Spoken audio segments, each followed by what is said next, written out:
Injury report 119 at Brooklyn. Jalen Green is questionable. And then a picture of Jalen Green.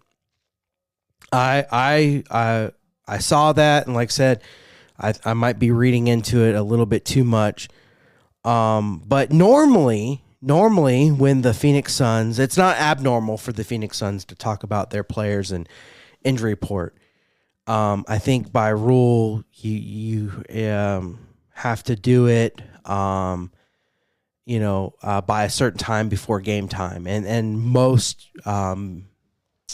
teams follow that rule almost to a T. Occasionally, Phoenix Suns will mention it, but most of the time they follow it to a T like everybody else does, and they'll do it, a couple of hours before tip off or something like that.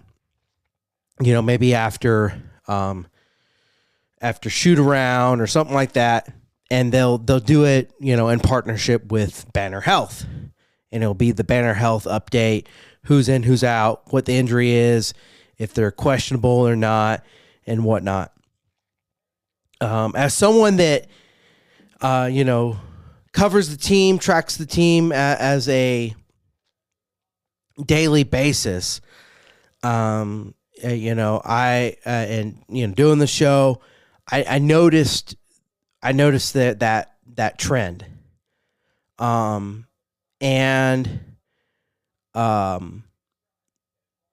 Like I said, I might be reading into it, but releasing it, more than a full 24 hours early, and it tells me something, and it tells me that it's though he's questionable, it's kind of like a building up anticipation.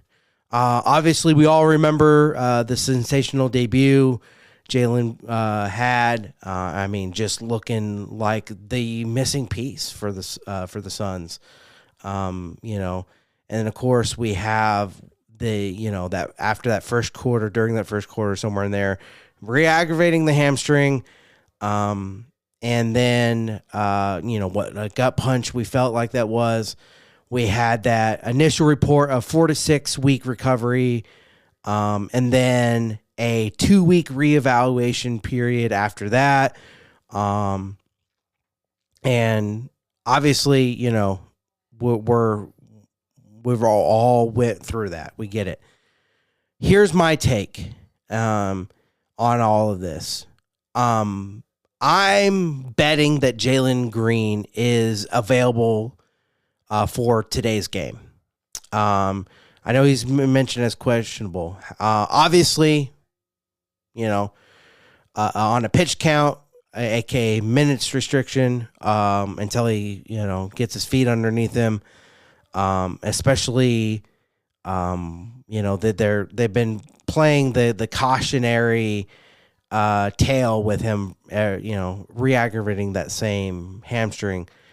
And when you take an effect of a back-to-back tonight in Brooklyn and then in Philly, I'm saying that, they will play him tonight, and it's possible that he will not play in Philly, or he'll not play tonight and then play in Philly on the second half of the back-to-back. If he does play both, obviously, again, still with the minutes restriction. But excuse me. What I kind of want to ask the fans, do you think that Jalen Green plays a full back-to-back, or should the Suns keep the training wheels on and